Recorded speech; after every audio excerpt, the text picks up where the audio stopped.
Hello అండి. అసలు ఈరోజు ఎపిసోడ్ ఏంటండి బాబు, ఎన్ని ట్విస్టులతో కూడుకుంది. అస్సలు ఎక్స్పెక్ట్ చేయలేదు. సుమిత్ర తాళి తీయడానికి జ్యోత్స్నయే కారణం అంట. తనే సుమిత్రతో ఒట్టు పెట్టించుకొని మరీ సుమిత్రతో తాళి దొంగతనం చేయించింది. అలాగే ఈ విషయం పారిజాతానికి తెలిసేలా కూడా జ్యోత్స్నయే చేసింది. ఇక యథావిధిగా పారిజాతం అయితే అందరి ముందు బయట పెట్టి పెద్ద రచ్చ అయితే సృష్టించింది. అంతవరకు అయితే ఈరోజు ఎపిసోడ్లో జరిగింది. సో కంటిన్యూషన్ ఏంటనేది మన వీడియోలో చూద్దాం.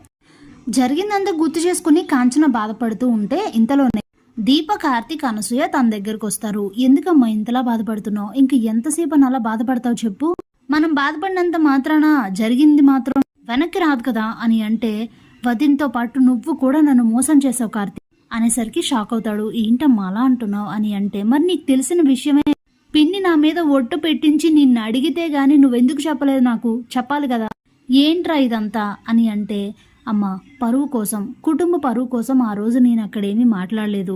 తర్వాత ఆ విషయం నీకు తెలిస్తే నువ్వు బాధపడతావని నేను ఇంకేం చెప్పలేదమ్మా, అయిపోయింది కదా, సరేలే వదిలే ఇంకా అని అంటే, ఎలా వదిలేమంటావు కార్తీక్, ఇదంత చిన్న విషయం కాదు అనేసరికి, అమ్మ ప్లీజ్, ఇంతకు మించే మనం ఎదుర్కొన్నాం కదా, నాన్న మనల్ని మోసం చేసి వెళ్ళిపోయినప్పుడే మనం ఎంతో బాధపడ్డాం, దాన్ని మించిందైతే కాదు కదా ఇది. జరిగిన వాటి వేటికి దీప కారణం కాకపోయినా దీప ఏ కారణంగా చూపించింది జ్యోత్స్న. ఆ కోపమే అత్తలో ఉండడం వల్లనే ఈరోజు ఇలాంటి పరిస్థితి వచ్చింది. అన్ని కోపాలు, ద్వేషాలు తొలగిపోయి అందరం ఒక్కటయ్యే రోజు పక్కాగా వస్తుంది.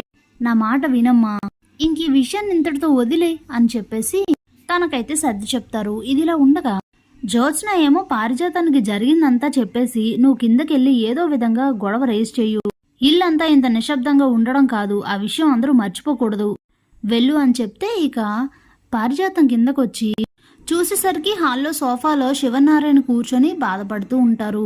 అప్పుడే తన దగ్గరకు వచ్చి, ఏంటండి ఇదంతా, అసలు ఇలా జరుగుతుందని అనుకోలేదు, మన సుమిత్ర ఏంటి అలా చేయడం ఏంటి, నేను అసలు ఊహించలేకపోయాను, ఆ దృశ్యం చూసినప్పుడు అసలు నా కళ్ళే నమ్మలేదు తెలుసా, ఏంటి మీరేం మాట్లాడట్లేదు అని అంటే, ఊహించని విధంగా శివనారాయణ, చూడు పారిజాతం, అయిపోయింది ఏదో అయిపోయింది, సుమిత్ర కావాలని ఏది చేయదు, దీని వెనక దీపపై తనకున్న కోపమే ఇదంతా కారణం, అంతకు మించి ఇంకేం లేదు, నువ్వు ఇంకా విషయాన్ని ఇంకా పెద్ద చేయాలని మాత్రం చూడకు, ఈ విషయాన్ని ఇంతటితో వదిలేయి అని అంటే, ఏంటండి వదిలేసేది, ఎలా వదిలేయాలి, ఏవో చిన్న చిన్న తప్పులు చేస్తేనే నన్ను బాగా దండిస్తారు, అలాంటిది ఓ జంట పెళ్ళాపాలనుకున్న సుమిత్రను వదిలేస్తారా అని అడిగితే, వదిలేసి తీరాలి, ఈ కుటుంబం అందరి మంచి కోరుకునే సుమిత్ర తనకి ఈరోజు నచ్చకలా చేసింది, అంతకన్నా వేరే ఏం లేదు, నాకు తెలిసి అంతకన్నా బలమైన కారణం ఏదో ఉందని నాకు అనిపిస్తోంది, ఇప్పుడు కాకపోయినా ఏదో రోజు అదే బయటపడుతుంది, నువ్వు మాట్లాడక ఇంకా అని చెప్పేసి అక్కడి నుంచి అయితే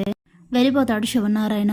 ఇక పైనుంచి ఇదంతా చూస్తూ జ్యోత్స్న, చా ఏంటిది, ఏదో విధంగా గొడవ జరుగుతుంది అనుకుంటే తాతేంటి ఇలా రివర్స్ అయ్యాడని ఆలోచిస్తూ ఉంటుంది. ఇంతలో ఉదయం అవుతుంది. ఉదయాన్నే రెడీ అయ్యి దీప, కార్తీక్ శివనారాయణ ఇంటికి రోజులానే బయలుదేరుతూ ఉంటే అప్పుడే కాంచన వాళ్ళని ఆపేస్తుంది. మీరు అక్కడికి వెళ్ళడానికి వీల్లేదు అనేసరికి షాక్ అయిపోతారు ఇద్దరు. అదేంటి అమ్మా అంతా తెలిసి అలా మాట్లాడుతున్నావు అని అడిగితే, వాళ్ళు చేసిన మోసాలు ద్రోహాలు చాలు, మీరు ఇక వాళ్ళ ఇంటికి వెళ్లాల్సిన అవసరం లేదు అనేసరికి, ఏంటమ్మా అక్కడ మాకంటూ ఓ కండిషన్ ఉంది కదా, ఆ పని పూర్తి చేయాలన్నా మా ఇద్దరం వెళ్ళాలి కదమ్మా, ఇప్పుడు మేము వెళ్ళేది కుటుంబ సభ్యులుగా కాదు కదా, వెళ్ళకపోతే అది వేరే సమస్యలకి దారి తీస్తుందని చెప్తాడు కార్తీక్. ఏమీ అవదు, ఏం జరిగినా పర్వాలేదు, మీరు ఆ ఇంటికి వెళ్ళడానికి వీల్లేదు అని గట్టిగా చెప్తుంది.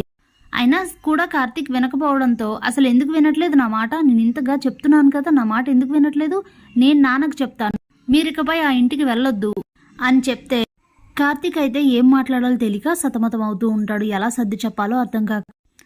అప్పుడే కాంచన, అసలేంటి కార్తీక్ నాకు అర్థం కావడం లేదు, ఒక పేపర్పై పెట్టిన సంతకం కోసం నువ్వు ఇంతలా చేయవు, ఏదో కారణం ఉంది, కారణం ఏంటి అని ఇప్పటిదాకా నేను ఎప్పుడూ అడగలేదు, అంటే అసలేంటి నీ ఉద్దేశం, ఈ రెండు కుటుంబాల్ని కలపడానికి అని నువ్వు అనుకుంటే అది జన్మలో జరగదు, నిన్న జరిగిన పరిణామంతో ఇంక జీవితంలో వాళ్ళతో కలవడం జరగదు, నాకు మా వదిలిని చూసిన ప్రతిసారి ఇదే విషయం గుర్తుకొస్తుంది, అలాంటప్పుడు నేను ఎలా వాళ్ళతో కలుస్తాను అనుకుంటున్నా, అది జరగదు, మీరు వెళ్ళడానికి వీల్లేదు, మీరు గనక గడప దాటి వాళ్ళ ఇంటికి వెళ్తే నా మీద ఒట్టు అని అంటుంది కాంచన.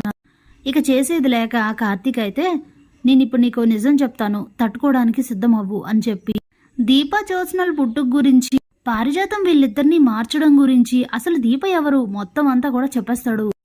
మైండ్ బ్లాక్ అయ్యి అలా ఉండిపోతుంది కాంచన. అనసూయ కూడా షాక్ అవుతుంది. అయితే నా మేనకోడలు చేరాల్సిన చోటుకే చేరిందనమాట.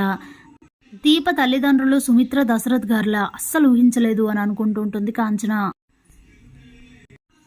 అప్పుడే అనసూయ అయితే ఏంట్రా నువ్వు చెప్పేది నిజమా అని అడిగితే అవునమ్మా ఇదే నిజం.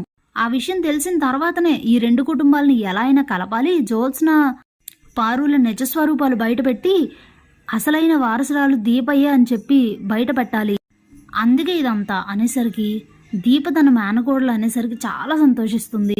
అయితే నాకు ముందే తెలుసురా నువ్వు ఏ కారణం లేకుండా ఇలా చెయ్యవని, కానీ ఈ పరిస్థితులన్నీ చూసి నాకు చాలా బాధేసి ఆ కోపంలో అలా అన్నానంతే. అలాగే మీకు నచ్చినట్లే చేయండి, వెళ్ళండి అయితే అని చెప్పి ఇక వాళ్ళనైతే పంపిస్తుంది. Thanks for watching.